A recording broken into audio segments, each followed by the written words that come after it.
முன்னாள் முதலமைச்சர் ஜெயலலிதா கீழே தள்ளிவிடப்பட்டார் என டிசார்ஜ் அறிக்கையில் உள்ளதாக முன்னாள் முதலமைச்சர் பன்னீர்செல்வம் அணியினர் கூறியிருக்கின்றனர். சென்னையில் பன்னீர்செல்வம் இல்லத்தில் செய்தியாளர்களை சந்தித்த முன்னாள் சபாநாயகர் PH பாண்டியனும் அவரது மகனும் முன்னாள் எம்பியுமான மனோஜ் பாண்டியனும் ஜெயலலிதாவிற்கு அளிக்கப்பட்ட சிகிச்சைகள் குறித்து பல்வேறு கேள்விகளை எழுப்பியிருக்கிறார்கள். ஜெயலலிதா சிகிச்சைக்காக அப்பல்லோ மருத்துவமனைகளில் அனுமதிக்கப்பட்ட போது அங்கிருந்த CCTV காட்சிகளை வெளியிட வேண்டும் என்று PH பாண்டியன் கேள்வி எழுப்பினார்.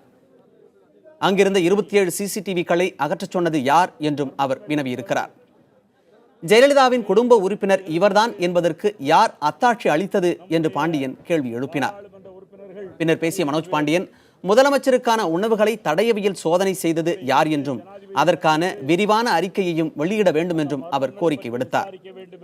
ஜெயலலிதாவுக்கான சிகிச்சையை நிறுத்தச் சொன்னது யார் என்றும் எக்மோ சிகிச்சை அனுமதி அளித்தது யார் என்றும் அவர் கேள்வி எழுப்பினார்.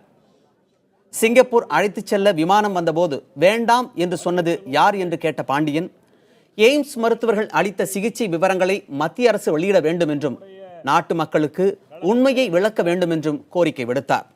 தஞ்சாவூர், அரவக்குறிச்சி, திருப்பரங்குன்றம் தொகுதிகளுக்கு நடைபெற்ற தேர்தலில் அதிமுக வேட்பாளர்களின் B-ஃபார்மில் ஜெயலலிதாவின் கைநாட்டு இடப்பட்டதை விளக்க வேண்டும் என்று கோரிய மனோஜ் பாண்டியன், வேறு எந்த ஆவணங்களில் கைநாட்டு பெறப்பட்டது என்பதை தெரிவிக்க வேண்டும் என்றும் கோரினார். சிங்கப்பூரில் இருந்து பிசியோதெரபிஸ்டுகள் வரவழைக்கப்பட்டது ஏன் என்று கேள்வி எழுப்பிய PH பாண்டியன், அப்போலோவில் பிசியோதெரபிஸ்டுகள் இல்லையா என்றும் கேள்வி எழுப்பினார்.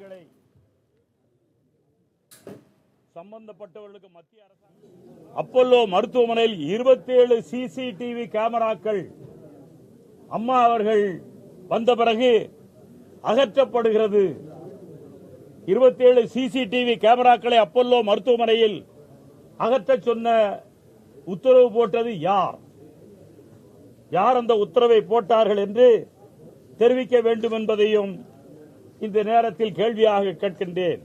அவர்களுடைய முகத்தில் நாம் அனைவரும் பார்த்தோம். அவர்களுடைய கண்ண இந்த இடத்தில் 4 ஓட்டைகள் இருந்தது. அந்த ஓட்டைகளுக்கு அவர்கள் கொடுத்த விளக்கம், அது பிளாஸ்டர் பண்ணப்பட்டு பிளாஸ்டரி ஒட்டப்பட்டு அதனால் ஸ்கின் பீலிங் ஏற்பட்டிருக்கின்றது என்று சொன்னார்கள். ஆனால் எம்பாமிங் செய்த டாக்டரோ அவர்களும் அது எனக்கு நான் பார்க்கவில்லை என்று சொன்னார்.